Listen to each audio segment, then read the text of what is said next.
para desarrollar plenamente todo mi existir y entréguese de verdad en esa febril entrega que le va a permitir hacer grandes realizaciones. ¿Qué tienen los tibios? La gente tibia que viven más o menos llevando la vida, llevan más o menos su pareja, llevan más o menos su trabajo y su vida es más o menos. Por supuesto, son los mediocres. ¿Sabe qué significa mediocridad? Quedarse a la mitad del camino. Aquellos que no son capaces de concluir una tarea, aquellos que no han sido capaces de comprometerse con ellos mismos. El primer gran compromiso que tiene un ser de excelencia es con su propio ser, con su propia vocación. Y luego tendrá que agregarle toda la pasión para que lo que haga lo disfrute plenamente. Es más, le garantizo que si aprende a disfrutar su vocación, jamás volverá usted a trabajar. De hoy en adelante le van a pagar por algo que usted disfruta al momento de realizar. Ser excelente es entender que a través del privilegio diario de nuestro trabajo podemos alcanzar la realización. ¿Se ha dado cuenta usted que para muchas personas el trabajar es una dura carga? ¿Que sufren al trabajar? ¿Que son personas que están renegando por trabajar? Es increíble. En alguna ocasión me preguntaban, Miguel Ángel, ¿tú crees en la reencarnación? Bueno, pues yo soy de una cultura judeocristiana, yo más bien soy del proceso de la resurrección, aunque le voy a decir que tengo algunos amigos reencarnados, o sea, ya tienen varias vidas, pero de gordura. La resurrección social, no le quiero hablar de teología, sino de lo que yo creo que debe ser un concepto de reflexión socialmente hablando. Creo en la resurrección social. ¿No se ha dado cuenta usted cómo hay personas que los viernes como a las 7 de la noche empiezan a resucitar? Con los primeros aromas de un buen ron la gente empieza a despertar. El sábado vive intensamente. El domingo en la noche se nos empieza a morir otra vez. Y el lunes en la mañana toma su cruz y se va a trabajar. Y obviamente a las 9 de la mañana ya quiere que sean las 3 de la tarde para irse a comer. Y a las 5 ya quiere irse a su casa. Y por supuesto está esperando ansiosamente el viernes porque empieza su verdadera resurrección. Imagínese. El recurso más valioso que tenemos los seres humanos, lo único que nos pertenece, se llama tiempo. En alguna ocasión recuerdo que un camión de esos que hay en la Ciudad de México me dejó una reflexión muy profunda. Se me atravesó, pero traía un letrero atrás que me hizo pensar durante bastante tiempo. Y decía, Dios perdona, el tiempo no. ¿Cómo le podemos agregar una hora a nuestra existencia, un día a nuestro existir? Podemos gastar todo nuestro dinero, todo nuestro capital, todos nuestros recursos y nadie nos garantiza poder vivir un solo día más de nuestra existencia. ¿Sabe? El tiempo es lo único que poseemos. ¿Y por qué lo tenemos que desperdiciar? Mire, tomar el tiempo es como tomar agua entre las manos. Se nos va escurriendo, se nos va yendo la vida. Si la vamos gastando o la vamos invirtiendo, si vamos ganándole tiempo al tiempo, que es precisamente la parte esencial y fundamental. Por eso la gente arrastra su existencia. Por eso la gente no se da cuenta que al pasar del tiempo, inevitablemente, todos los seres humanos nos vamos a morir. Eso no tiene cuestión de hoja, no podemos cuestionarlo, es una gran realidad. Todos nos vamos a morir. ¿Y cuál es el desafío? El desafío está precisamente en vivir en esa intensidad y el trabajo es nuestra gran opción. ¿Sabe usted lo que significa el trabajo? El trabajo, por supuesto, es mi opción para tener riqueza, es mi opción para educar a mis hijos, es la opción de irme de vacaciones, de comprarme ropa, de tener un automóvil. Oye, entonces, ¿qué es el trabajo? ¿Una desgracia? ¿O la gran oportunidad para demostrar mi talento? Mi gran oportunidad para demostrar mi capacidad. El trabajo es definitivamente el gran recurso que tenemos los seres humanos. Dios nos dio el cuerpo, Dios nos dio la mente, pero nunca nos dijo, te voy a dar también los alimentos, la ropa y lo que tú desees. Nos da todo Dios a cambio ¿de qué? De nuestro trabajo. Aprendamos a entender que el trabajo es un privilegio para poder servir y ser útil a los demás.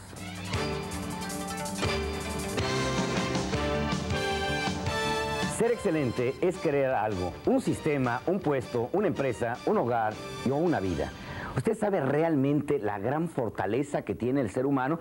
Y hagamos una pequeña reflexión, alguna pequeña reflexión sobre el origen del ser humano.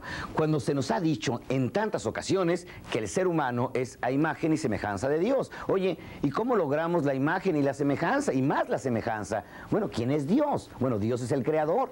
Y si el creador es el que hace de la nada, y obviamente el ser humano es a imagen y semejanza del creador, ¿cómo se manifiesta la grandeza de un ser humano? ¿Sabe cómo? A través de la creación.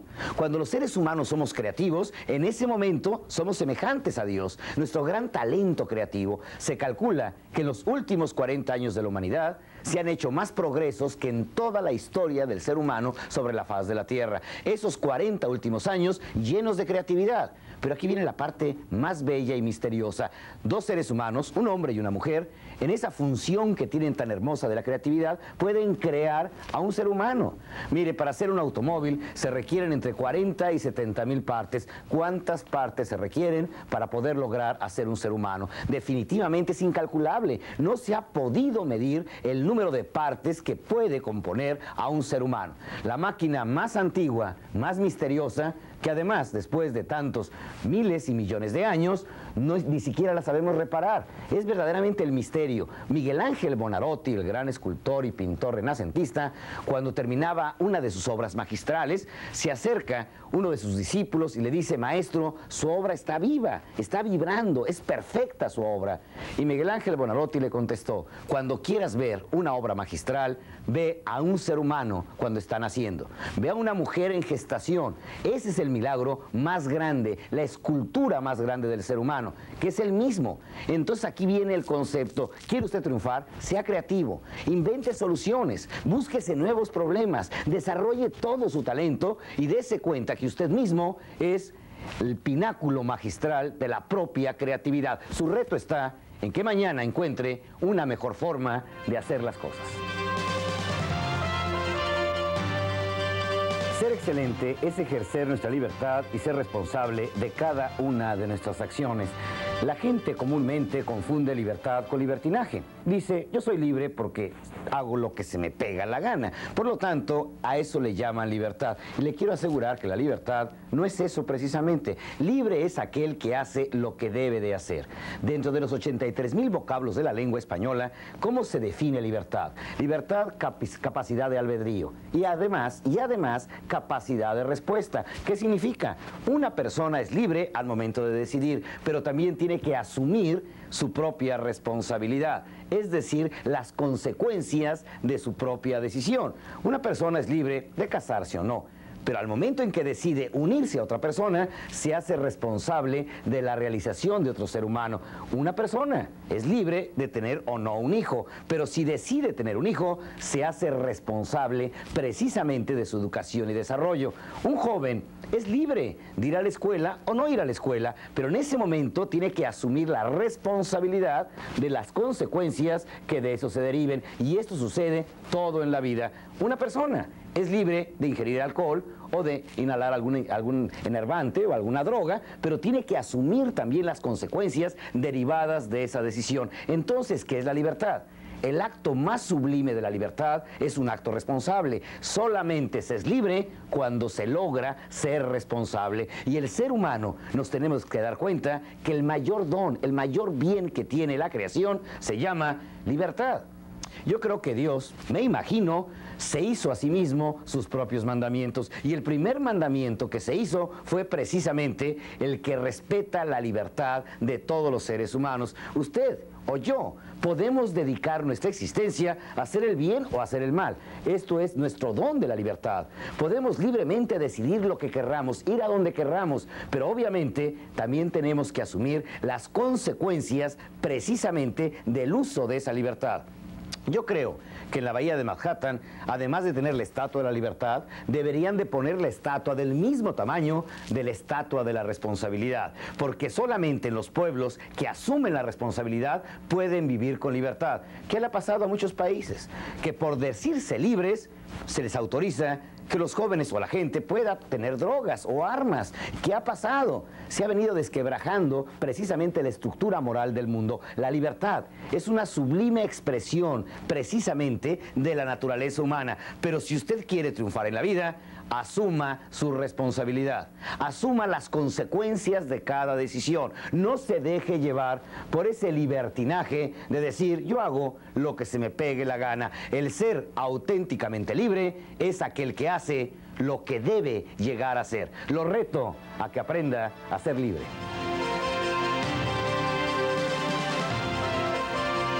Ser excelente es levantar los ojos de la tierra, elevar el espíritu y soñar con lograr lo imposible. ¿Sabe usted cuáles son las columnas de la humanidad? ¿Quiénes han logrado hacer que el mundo sea mejor? Por supuesto, los grandes soñadores. ¿Quiénes son los soñadores? Aquellos que creen que lo imposible se puede hacer posible. Esa es la gran diferencia.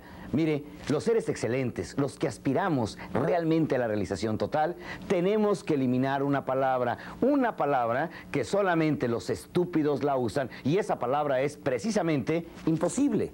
Una palabra que tenemos que borrar de nuestro lenguaje, una palabra que jamás deberá formar parte de nuestra cultura triunfadores. Para el triunfador, nada es imposible. Hay que insistir, hay que buscar caminos, pero por supuesto son los que logran hacer avanzar a la humanidad. Imagínese a Louis Pasteur cuando le llevan a ese pequeño niño de 9, 10 años que está agonizando por la rabia, su boca contraída, lleno de espuma, y le dicen: señor, es que es imposible vencer la rabia. Y en ese momento él dice: imposible, no, yo lo voy a lograr, yo lo voy a resolver. Con esa pasión, un hombre se enfrenta lo imposible para hacer lo posible. Los hermanos Wright, los que crearon la aeronáutica, lo que ahora vivimos como el gran milagro de los aviones. Dos hermanos tercos, empeñosos, en la cual su papá les decía: hijos míos, es imposible poder volar. Eso solamente está reservado para los ángeles y para las aves. Ellos decían: nosotros lo podemos lograr. El imposible lo podemos hacer posible. Gandhi en la India, bajo el imperio de los británicos: oye, ¿cómo es posible que puedas vencer al imperio más poderoso de la tierra con la no violencia? Y él decía: lo imposible lo puedo hacer posible. Imagínese usted quien inventó la radio, las ondas hertzianas, la televisión, el teléfono, todos esos seres soñadores extraordinarios que precisamente por eso han logrado la excelencia. Olvídese ya de esa palabra. Es imposible. ¿Imposible para quién? Imposible tal vez para mí, pero si me preparo, si busco las oportunidades, si insisto en lograrlo, puedo tener la magia de convertir lo imposible en posible. Característica de los soñadores, características de los idealistas. ¿Qué es un idealista? Un soñador. ¿Pero en qué sueña un idealista? En hacer lo imposible posible. Por eso se ganan el derecho de estar en la historia de la humanidad. Ser excelente es trascender a nuestro tiempo, legando a las futuras generaciones un mundo mejor. ¿Se ha preguntado usted qué vamos a dejar al momento de retirarnos de este mundo? Mire, todos los seres humanos, o la gran mayoría de los padres de familia, estamos preocupados y angustiados. ¿Qué le vamos a heredar a nuestros hijos? ¿Qué bienes les vamos a dejar? Pero ¿se ha preguntado usted acaso qué hijos le va a heredar usted al mundo? ¿Cuál es su herencia genética en la humanidad? ¿Por qué queda usted para siempre en la esencia del ser humano? Y sabe que a través precisamente de esa trascendencia, palabra mágica, importante, que nos da sentido existencial, solamente los seres humanos que trascienden, es decir, permanecen porque cruzaron la vida de otros seres humanos, porque nos entregaron seres humanos superiores. Mire, si hubiéramos nacido a mediados del siglo pasado, nuestra longevidad hubiera sido de 50 años. Y si hubiéramos nacido en la época de los imperios romanos, hombre, en el imperio romano la longevidad, un anciano en el Senado, pues podía tener 23 años. ¿Cuál fue la edad de la primera generación de la humanidad? 10, 11 años. ¿Qué sucede ahora con una longevidad universal de más de 60 años?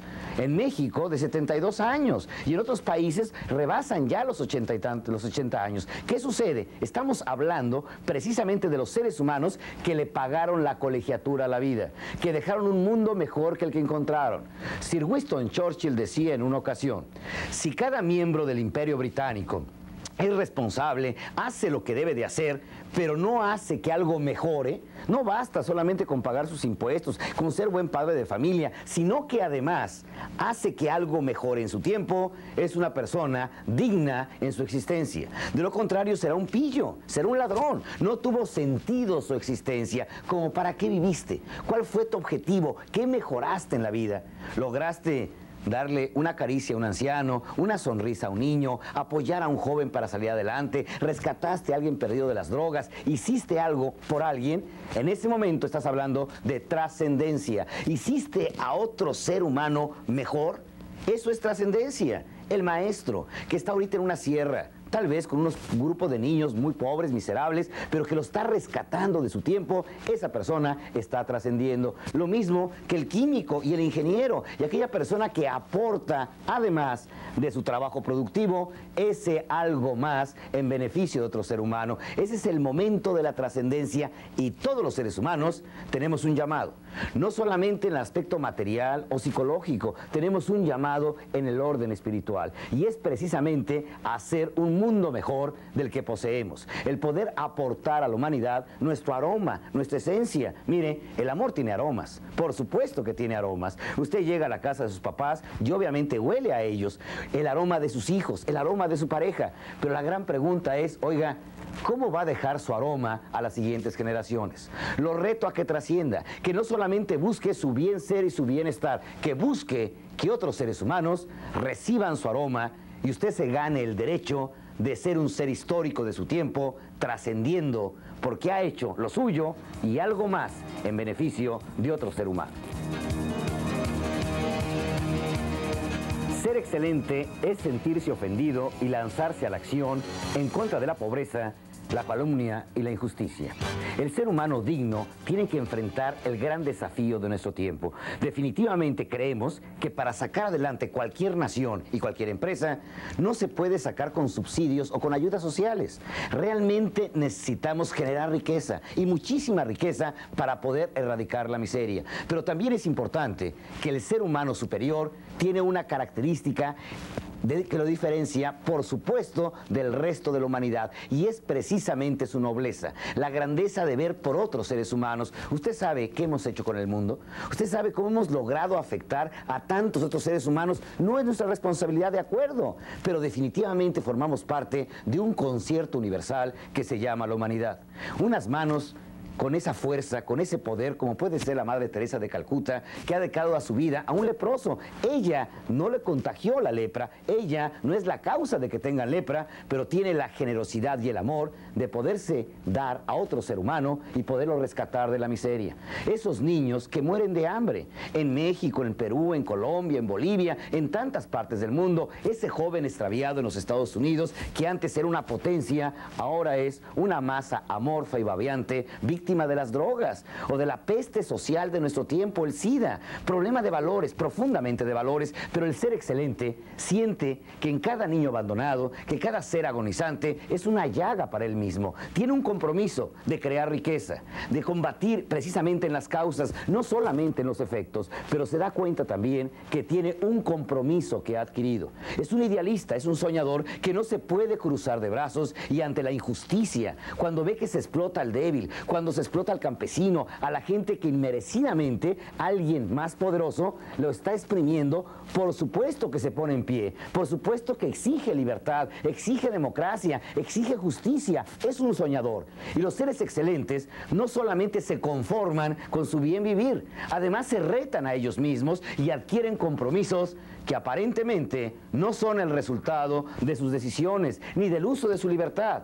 Se apropian otras causas, se apropian otros sueños, buscan precisamente que el mundo pueda seguir avanzando en esta gran evolución de crear un mundo superior.